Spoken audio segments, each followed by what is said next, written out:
well, to help us reflect on where Nigeria has been and where it's headed as it turns 61.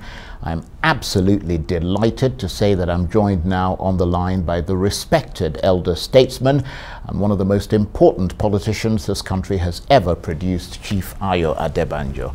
Thank you very much indeed, Chief Adebanjo, for joining us. Very honored to have you on this day, which is Nigeria's 61st Independence Day. First of all, do you agree with those who say that at 61, Nigeria is on the brink? Or do you agree with President Buhari that Nigeria is on an upward trajectory? In other words, is the future bright or gloomy? Thank you very much. Well, President Buhari can be telling his Buharis that he's a wonderful president, he's been doing his best. But he can't impress those of us who fought for independence, who knew what the country was before the army took over, before he took over, and after he has taken over. If the truth must be told, and this is the problem of President Buhari, he has surrounded himself with people who show him the other side of the coin. There are some of them that he knows himself that he pretends not to know. There's no doubt that the country has been going backwards, particularly after Buhari came in. And it's simple. You don't need to go far. Begin from the naira. Begin from the standard of education. Begin the question of health. Begin the question of protection of life and property.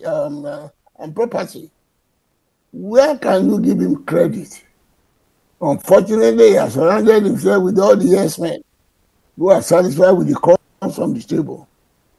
Not with people like me who knew that they had spoiled everything that the founding fathers had taken. And he continued to emphasize that you can't break the country. The country is in a crisis. The unity is not negotiable. That is not a realistic thing to say. And it only shows how ignorant the president probably is about the country he's ruling. When you say a multinational, multi-ethnic, multi-religious, multicultural country like this cannot negotiate their unity, it must be forced on them, as afforded the 1999 constitutional laws. It's not realistic. It's the lack of this realism of the situation in the country that is causing us this trouble. And people like myself have been trying to plead with him. All the problem we are having about the stability of order is simply because of the constitution we are operating. And the problem we are having now, it contributed a lot to it. Begin from the Boko Haram, begin from the Fulani herdsmen. Many of you may not know. During the First Republic, the regime of lamentation in the West, President Buhari led a delegation of Fulanis to President Adesina because there was a clash between the Fulanis and the people who resisted the destruction of their farm in Oyo and Ibadan. He came to Adesina and said, why are your people killing my people? Until it was told by the people on the spot that no, it was your people that caused this sin. They did this, they did that. And don't forget, many of you may not know, when the Boko Haram started, President Buhari made a statement that an attack on Boko Haram is an attack on the North. It's not everything. The unfortunate thing is that the whole thing went out of hand. Even when the Fulani people were coming to the country, raping, abducting, killing, and we are shouting, oh, these Fulani people. What did he say? The man in charge of security. He said, oh, how do you they are Fulani. I'm reminding you the interviewer. Then at that time, he said, no, they're not Fulani. And the press succumbed to that harassment. So that's the bully by him. You drop it. But when it became clear that these people are Fulani, President Buhari said, no, they are not local Fulani. They are the Fulani from the north, from the Arab countries. Even so, take it from me, Mr. Anyangulu. If you now admit that it's the foreign Fulani people that are doing destruction in your territory, is that not serious? As the chief security officer of the whole country, you are in charge of security, you are in charge of customs, you are in charge of immigration. How did they enter the country? After entering the country and doing havoc and you see them, what prevents you from arresting them and dealing with them to show that you are not privy to their havoc? Other than that, you are living in denial. My dear, to people like me who really know where it started and how it is going, this regime has been a disaster. I like to hear it, but that is the truth. But those of you who are listening to me, you know that is the truth. You know how much is your naira before it came in? You know how much it is now. I'm trying to get, obviously, Chief Adebanjo, you have a lot of experience in these matters, and the country has a lot to learn from people like you and that sort of cumulative experience. I mean, take us back to those days of independence and before independence. Do you think Nigeria was to some extent doomed from the start? I mean, is there a fundamental weakness in the foundations of this country because of the way it was put together by the British and the fact that this country is so disparate? My dear, thank you very much. If we are sincere about the history, I have no doubt that the problem we are having was created by the British colonialists. But that had been rectified before we became independent. When the crisis in the country came in 1953, and there was an uproar in the parliament against the question of self-government motion moved by Senator now. The East wants self-government, the West wants self-government, the North say no, they are not ready. So when Parliament rose on that motion and went out, they voted Saudana, who led the APC, the party to the party. He was annoyed. And he said, Araba, everybody go. That was the time he declared the 9-point program. I am making this point to emphasize the fact that the question of secession that he is gone with now was initiated by Saudana.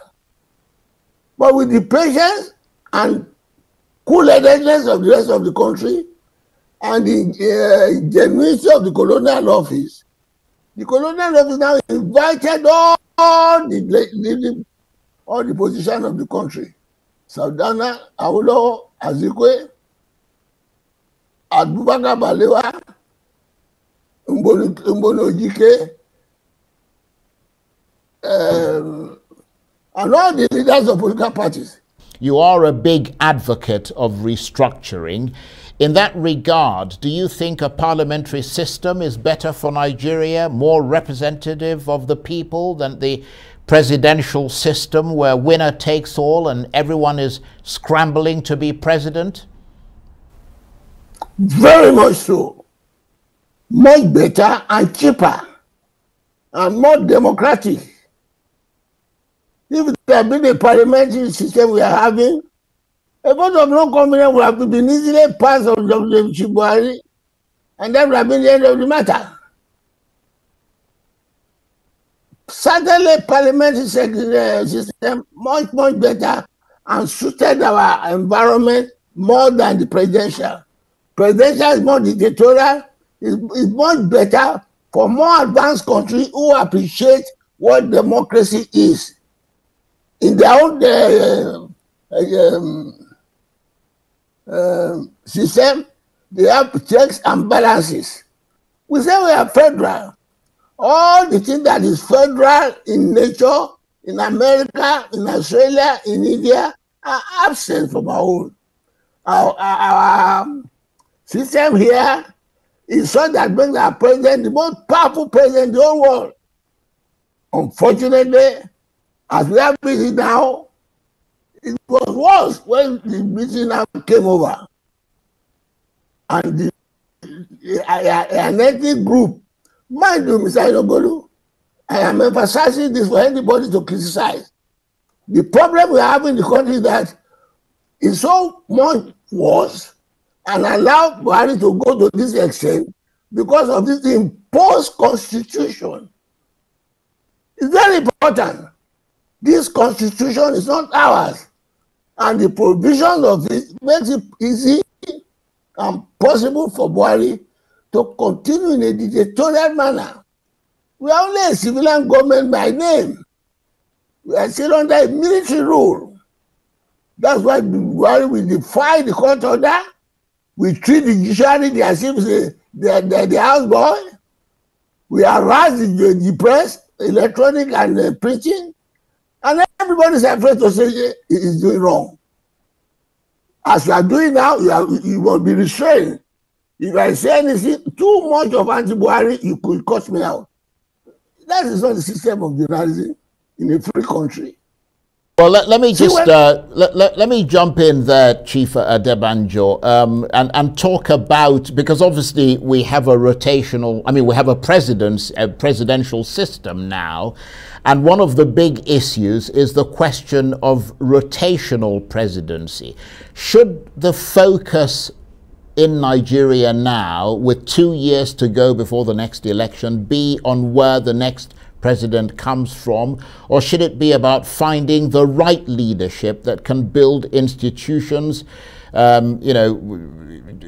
respect the rights of Nigerians, improve their lives, rather than focusing on where people come from vis-a-vis the presidency? My dear, don't let us be denial. The question that this constitution must be seen has not just started. The government was just pushing everybody around. The thing has started as far back as 1999, when it was introduced by General Absalam. Since 1999. And everybody has been deceiving us. When we get to power, we will change it.